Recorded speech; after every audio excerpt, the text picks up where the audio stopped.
What's going on, guys? Today I got a new video. I'm gonna be putting on these mud flaps. So you can see the car is sitting a little thick, we can say, and it's chipping the front of the paint.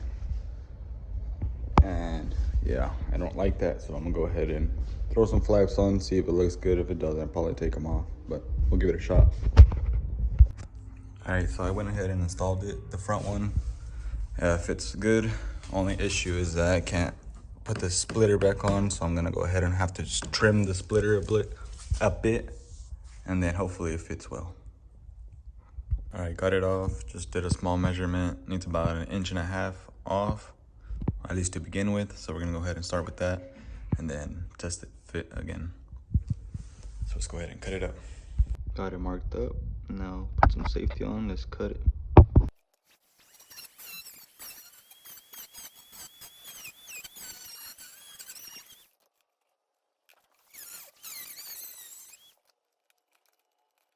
All right, guys, so we got the side skirt trimmed up. Now it fits perfect.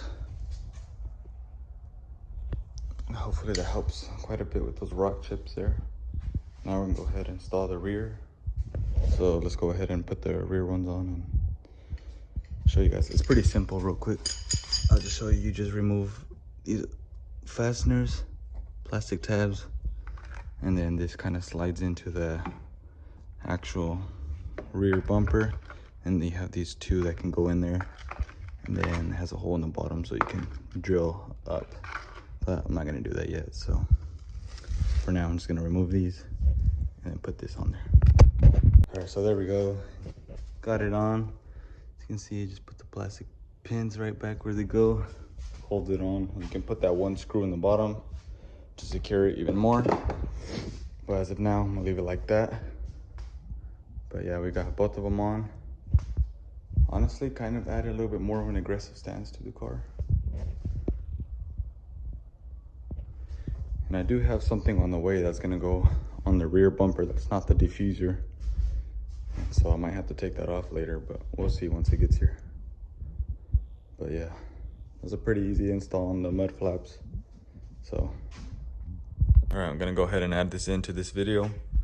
So you can see we got the front and rear mud flaps installed last clip, and now I'm gonna go ahead and take those back off and swap them out for the other piece that I said I was gonna put on. They just got here, so might as well add it on. So let me go ahead and show you. All right, so here we go. So this is for the rear bumper. Goes right here on the side. Like I said, I'm gonna have to take off the mud flap and then put this on so it can fit correctly. So let me go ahead and do that. All right, I pre-drilled the screws in. So now I just need to go under there and screw it on. So get a little bit of an idea. All right, we got it on. Looks good. Fits well. And then I'll go get you guys some shots of the cars from a distance to show them off. All right, so I got them on. This is how they look. Came out pretty good.